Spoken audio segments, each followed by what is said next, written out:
Mr. Gülen and the CIA.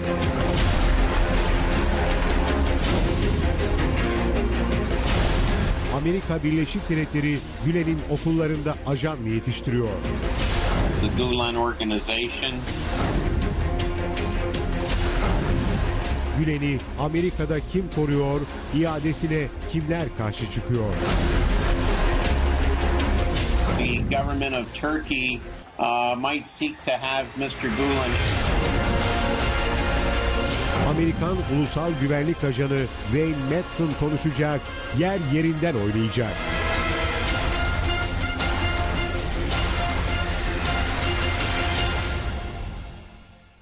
So, what was your position in NSA and how many years did you work for them?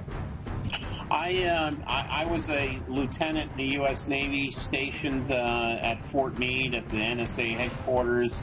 And after that, I was a contractor for NSA, working for RCA, which was a major NSA contractor.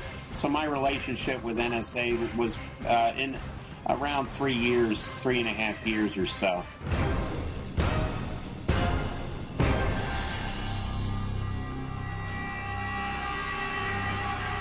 Well, we know from some documentation that was filed in the U.S.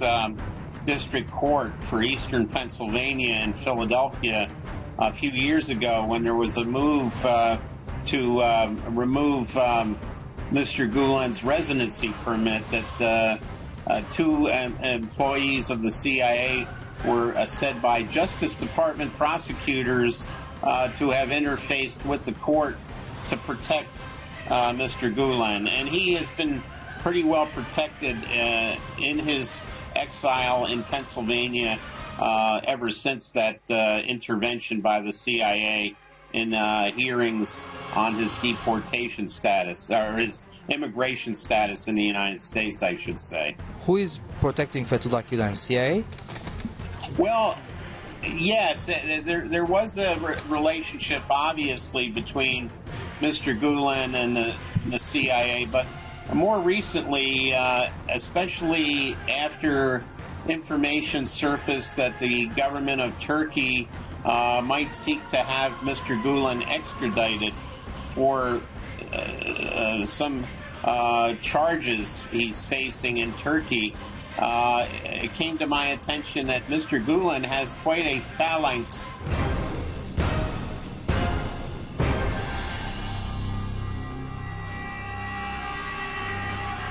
or a collection of U.S.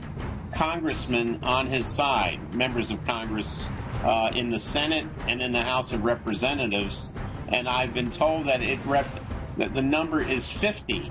50 members of Congress are protecting Mr. Gülen from any attempt to have him extradited from the United States to Turkey.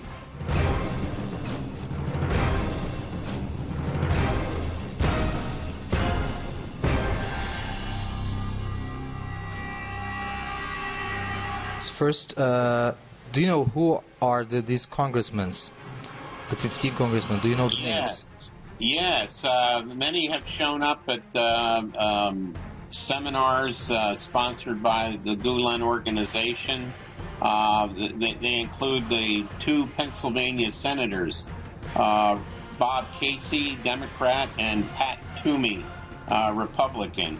Also, Senators Kirsten Gillibrand of New York, Chris Murphy of Connecticut, Robert Menendez, senator from New Jersey, and several others in the House of Representatives. But altogether, they number about 50.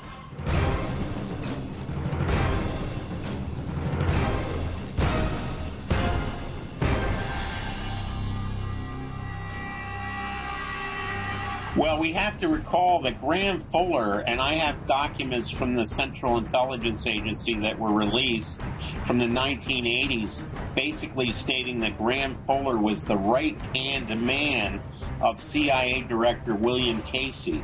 And we know that Mr. Fuller has been involved in CIA activities in Islamic countries ranging from Afghanistan and Pakistan all the way through Turkey, Azerbaijan, Iraq, and it also is quite clear that we now know there was some relationship between the Tsarnaev brothers, who are accused of the bombing of the Boston Marathon, and Graham Fuller, because their uncle, Ruslan Tsarnaev, or he changed his name to Ruslan Tsarny, was married to Graham Fuller's daughter. So Graham Fuller was the father-in-law of the uncle of the two accused bombers of the Boston Marathon, and this goes to show Mr. Fuller's operations in post-Soviet Caucasus, in Georgia, in Chechnya, in Ingushetia, and in the other republics of southern Russia. Now, Mr. Fuller would have also been involved in what I was told by U.S. intelligence sources of Mr. Gulen's help in supplying the Chechens when they were then under the presidency of Zhokhar Dudayev, who was killed, of course, in a Russian attack in 1996.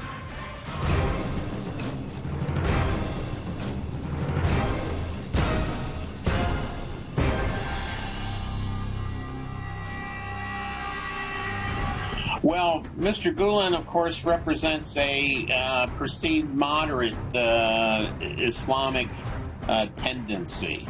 And, of course, the United States would want to advance such a philosophy or a tendency in its purported battle with groups like Al-Qaeda and the Islamic State, Daesh.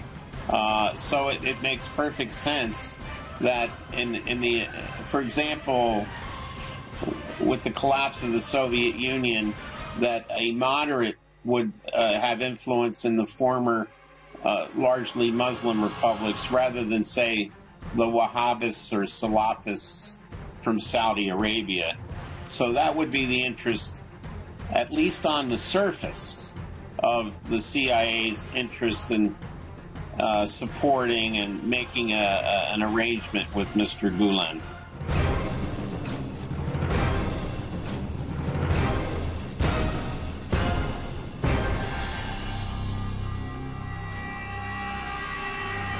As I mentioned, with the radicalization of these groups in the Middle East, the CIA would be interested in having Mr. Gülen and his vast network of businesses and religious schools to assist in moderating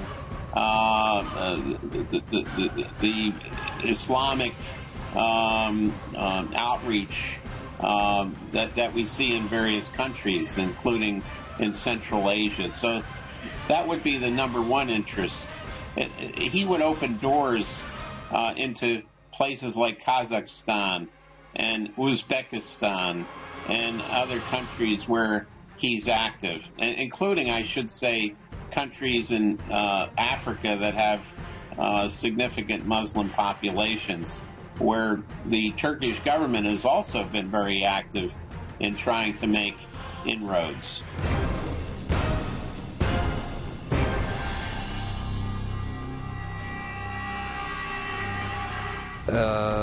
Do you mean that the United States are making operations in these countries that you mentioned through the Fethullah Gülen schools?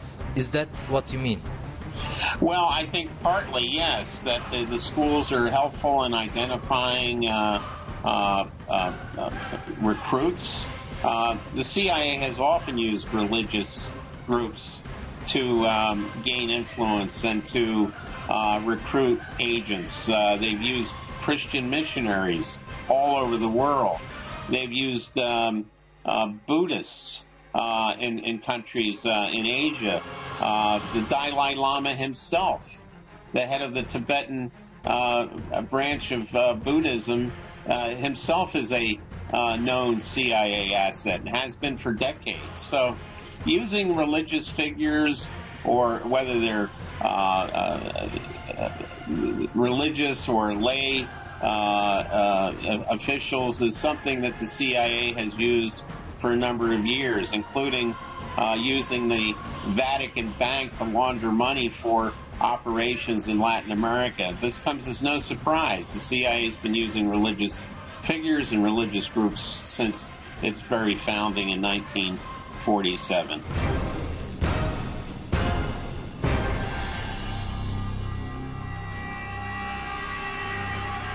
This comes as no surprise. The CIA has used the universities to recruit agents, again, for many, many years. Georgetown University and the Georgetown Foreign Service School in Washington is known as a huge recruitment campus for the CIA, as is Columbia University in New York, Princeton University in New Jersey, Harvard and Yale. And the fact that the CIA has agents of influence as teachers, like with religious figures, comes as no surprise. And you'll find these agents of influence in many different walks of life, including, obviously, as teachers.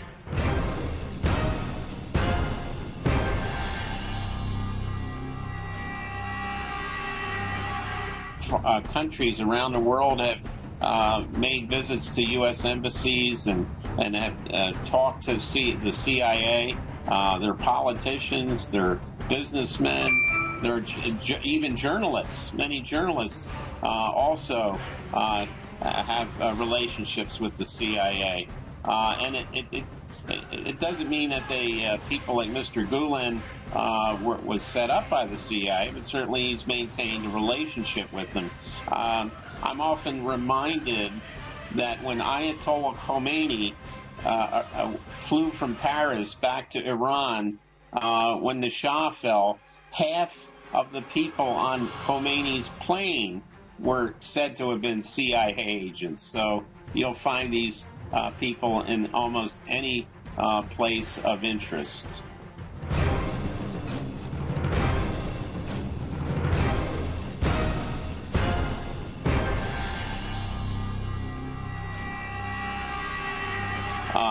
But while he's in Pennsylvania, he's protected not only by his status as a legal resident, but as I mentioned, 50 members of the Senate and House are basically in his court, and the word is any attempt by Turkey to try to extradite Mr. Gülen back to Turkey is a non-starter with these 50 Democrats and Republicans in the U.S. Congress.